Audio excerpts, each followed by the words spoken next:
Hello, Hello. welcome to this week's episode. I'm Jay, and my partner in crime, Hussein, Yes. as Hi. we try to stay sane, bringing you the weekly crazy news from religion. So let's dive right in. I've got quite a bit this week, so let me Mhm. jump right in. His personality, Russell Brand, and a recent convert to Christianity, has claimed he's had a recent experience with Hurricane Milton in Florida, which helped him find Jesus 200 miles away in Miami. So prepare yourselves for some epic self delusion, as I quote from Russell Brand.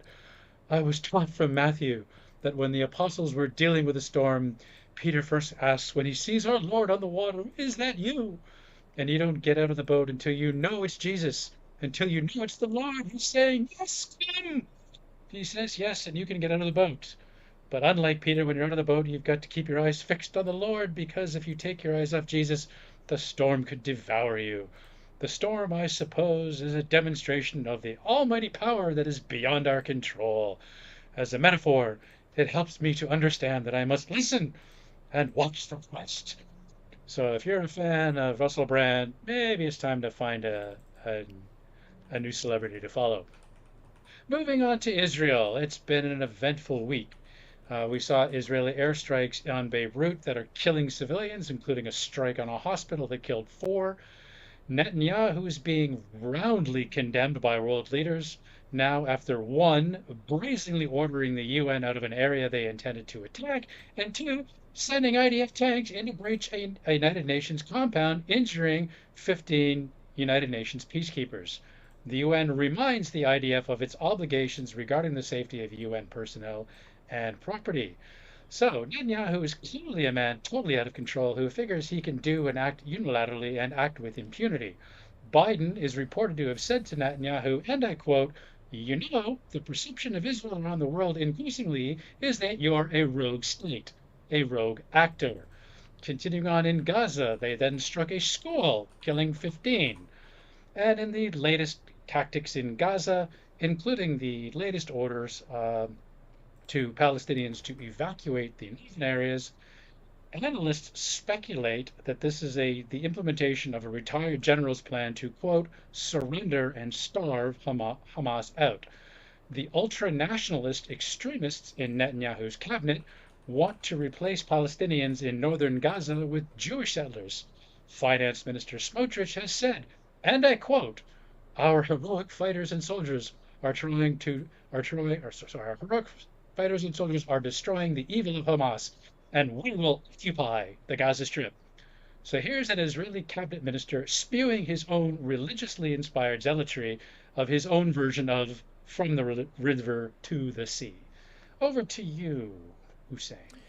Yeah, thank you so much. And um, as an update to what we mentioned last week regarding the Litmus 24, we had a magnificent show of atheism and discussions of various topics.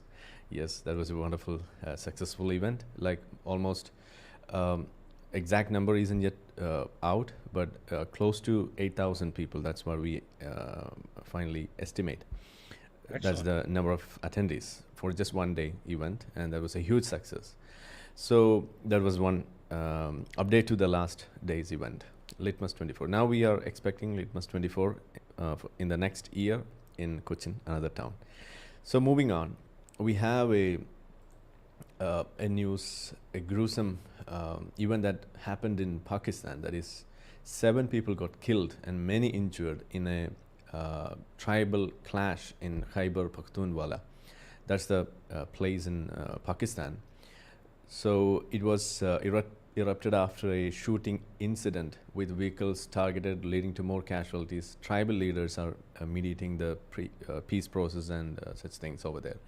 So this is something from this Khyber Pakhtunkhwa, and this place is also known for the clashes between the Shia, the Sunni, and other people over there. So that's some news that is coming from that place. So another one that's from India, that's regarding madrasas or the religious Islamic schools. So the child rights body here in India, that is the NCPCR, we call that, it's the National Commission for Protection of Child Rights. So this body, which performs under the government of India, has issued an order citing various reasons, especially the reasons like going against the constitutional rights, denying right to education, all such things. So they have asked to close down the madrasa boards or these religious education boards. So that's one instruction that they have given out, and now the whole country is debating that. Even some of the states have refused to go or abide by that order, and they are trying to evade such an instruction to just to, as we always say, to appease that population for the votes.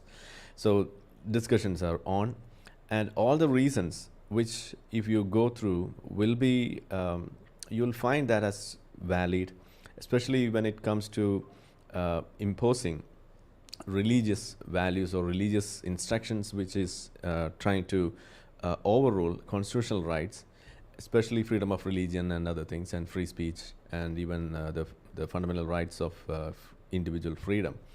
And more than that, there's also a problem that goes towards denying the right to education for each children.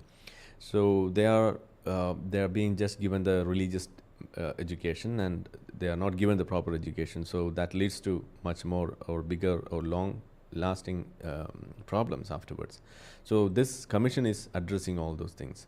And some of the teachings that is mentioned in the madrasa textbooks, that is also even seen as a problem, like which goes against the values of coexistence and values of secularism and democratic existence. So these are the reasons which they cite as a reason for closing down this madrasa boards. Okay, and also along with that, they have also asked the state governments to stop funding for these religious schools, because in a secular country like India, that's not permissible. And it's also worth noting that no other religious schools or religious such institutions get a support from the state funding for their running, for their daily activities. So this is also becoming or is going towards strengthening the secular fabric of our country. So this is something from India. And now moving on, we have a disturbing event, or what do you call a kind of a chapter from the country called Germany. Radical Islamists gather in Hamburg to call for caliphate. I think we mentioned about this in our past video, also in some of our earlier episodes. Now this is happening for the second or third time, I think. So people, almost 2,000 people, they gathered under this organization called Muslim Interactive. That's the name of that organization. And they're calling for implementation of Sharia law or Islamic rule in Germany. And they are openly calling for that. And they are even holding posters in German language, which also reads like, which is better, whether Islamic law or man-made law. These are the comparisons they try to make, and they try to always say that it is the God-made laws that is better than what is man-made. So they are trying to do this way. So they are also seen chanting Allahu Akbar. Since it's being chanted by a lot of people were not running around. Otherwise, you can imagine what would happen if someone called Allahu Akbar in a crowd like this. So this is something that happened. And something we can add to that is this organization is seen as an affiliated organization to one of the banned organizations called Hizb ut-Tahrir. And this Hizb ut-Tahrir, which was found in 1953, was banned in India last week because they were found to indulge in various terror operations and planning activities in India. So they were banned in India last week. So they were also seen as one of the partners in this terrorist operations in some of the previous events, and some of the those events which were made futile by the intelligence operation. So even then, they could identify a few people who were associated with this organization, Hizb ut-Tahrir. So that's one thing which we can add on to this. So I think this completes the news items from my part. Yeah. Okay, I've got six more from around the Okay. world. Okay, so returning to a story from last week and the Catholic Church's ongoing synod, which concludes this month, while female priests were never going to be discussed, now confirmation emerged that even the possibility of ordination of female deacons has been shut down. However, in an olive branch, a series of Vatican study groups has been set up to give proper attention to the pressing issue of women's participation in the life of, and leadership of the church. End quote. In the UK, Cardinal Nichols, the UK's highest-ranking Catholic cleric, has urged churchgoers to lobby their MPs to oppose proposed changes in the law around assisted suicide, medically assisted dying in England and Wales, warning people, quote, be careful what you wish for. Nichols hyperbolically stated, quote, the radical change in the law now being proposed risks bringing about for all medical professionals a slow change from a duty of care to a duty to kill. Sarah Wooten, chief executive of Dignity in Dying, said earlier this year assisted dying is a movement whose time has come. The Prime Minister has doubled down on his promise to make time for this debate, and dying people will be holding him to account. They simply do not have time to wait. As reform grows closer in the Isle of Man, Jersey, and Scotland, we are on the brink of historic change across the British Isles.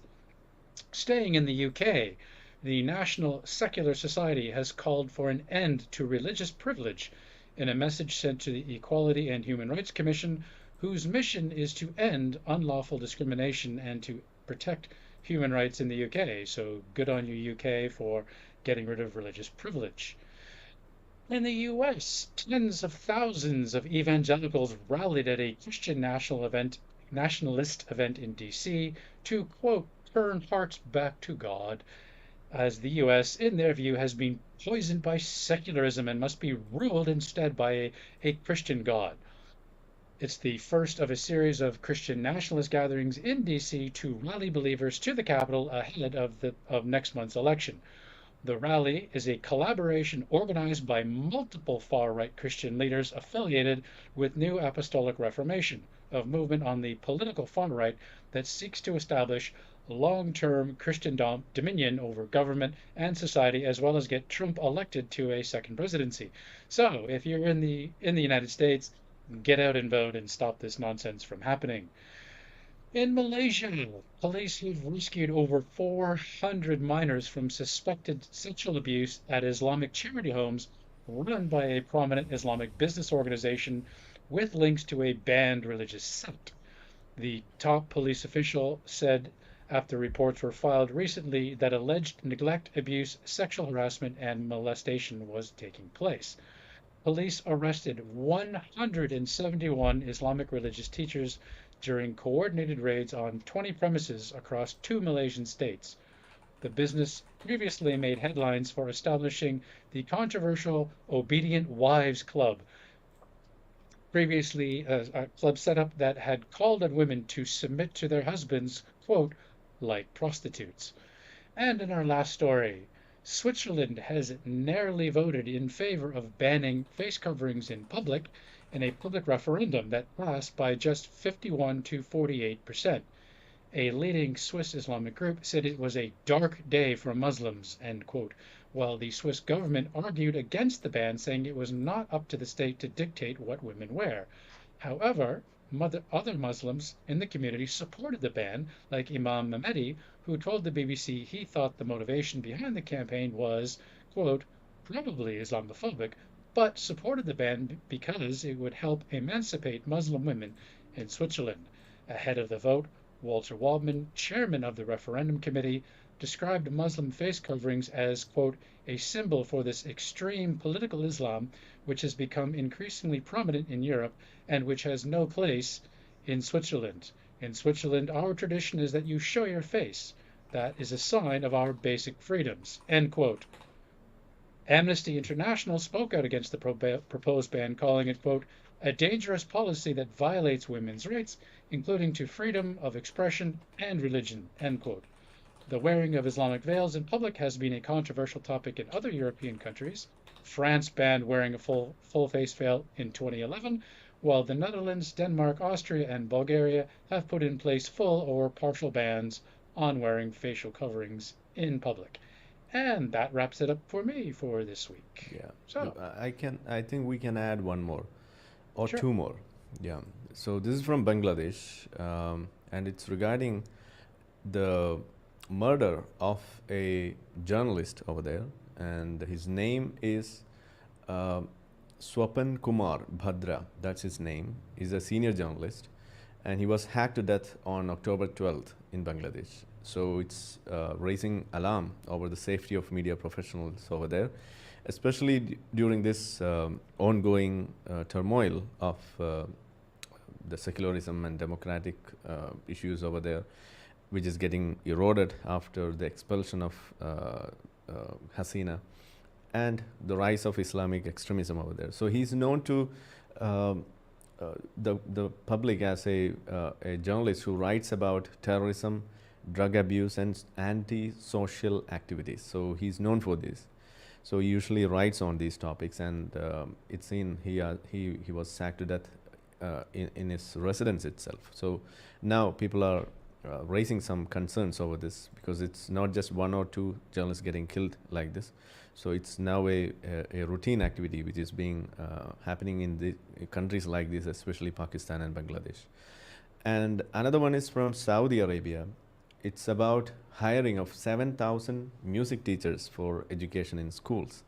So once music, which is considered to be a haram activity in Islam, and Saudi was totally against teaching music and other things, and now they are moving towards teaching music in the schools. So this is something which we can see as uh, a paradigm shift happening in that region, especially with regards to pushing away the Puritan Islamic rules and regulations, which always see these things as something forbidden for the public, especially for the Muslims. So I think we can connect this with the debate or the discussion we had in our past 2 or 3 episodes back. We had a discussion over how Saudi is transforming. Saudi is keeping away the extremism and fighting against this extremism. So now we can find this as one another reason. There, I think we had already mentioned about how they were trying to delete those portions in the textbooks which talks about or which teaches these kids about anti-Semitism. So they were literally trying to legitimize the Jew hate. So now they have literally removed all this from not in just in Saudi Arabia, but even in UAE and in other Arab countries, they have done that perfectly. So now, apart from that, now they are including some positive subjects like music and other things. So this is a good change, I would say. Do you have any opinion on that? Yeah. I think it's good to see on Mm. Bangladesh. AI, obviously, we speak out against violence against anybody, against the minorities, against people, non-believers or minorities of other faiths. We definitely speak out about that, and we call on the government to protect the rights of all minorities in Mm. Bangladesh. So just reiterate that As point. yeah, as per the report, it's mentioned over that Vision 2030. That's the aim that Saudi is now pushing too much, like because they are literally trying to find a new source of income and to reduce the reliance over oil for their economy. So for that, now they are reducing that dependence, and now they are promoting new areas like tourism, especially entertainment and culture, and thereby bringing more people, more business, and more financial activities by which they can improve their country resources or their financial status. That's what they are trying to do as per this Vision 2030. So all these can be connected with that. Yeah.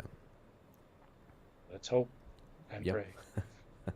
Let's hope for the Okay. best. Okay. All right. So that's it for this week. All right. Thank you, everybody, for watching. And Okay. we appreciate you tuning in, and we'll see everybody next week. Take care. Bye bye. Bye bye. Yeah.